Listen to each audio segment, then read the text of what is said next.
আসসালামু আলাইকুম। ওয়ালাইকুম আসসালাম ওয়া রাহমাতুল্লাহি ওয়া বারাকাতুহু। সবাই কেমন আছেন?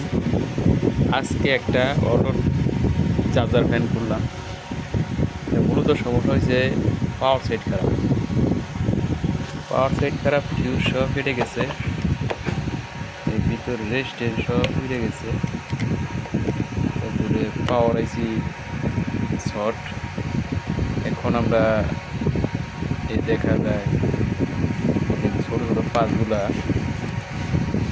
ফুটে গেছে, ড্যামেজ হয়ে গেছে। এখন আমরা এটারে পাওয়ারে পালা দিয়ে এখন আমরা এটার কিলিবোর্ড দিয়ে কাজ করব। আপনারা ভিডিওটা দেখতে থাকেন কীভাবে কিলিবোর্ড দিয়ে আমরা পাওয়ার বোর্ডটার কাজ করি।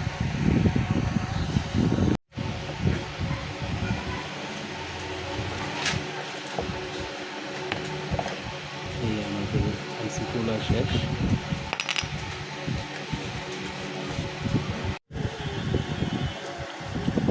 এই আইসির মাঝখানে ঠেঙে দিবেন হচ্ছে কিলিবোর্ডের লাল তারটা, আর কালো তারটা দিবেন ক্যাপাসিটার আছে, ক্যাপাসিটারের মাইনাস সাইডে দিবেন কালো তারটা। দেওয়ার পরে আমাদের কমপ্লিট হবে। এখন আমরা লাইন দিয়ে চেক দিব। ঠিক আছে, দেখেন আমরা এখন লাইন দিছি।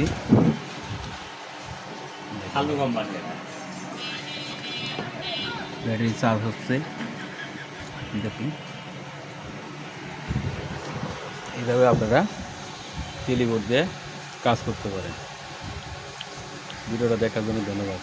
ভালো লাগলে শেয়ার, কমেন্ট, লাইক করে দিবেন। ধন্যবাদ।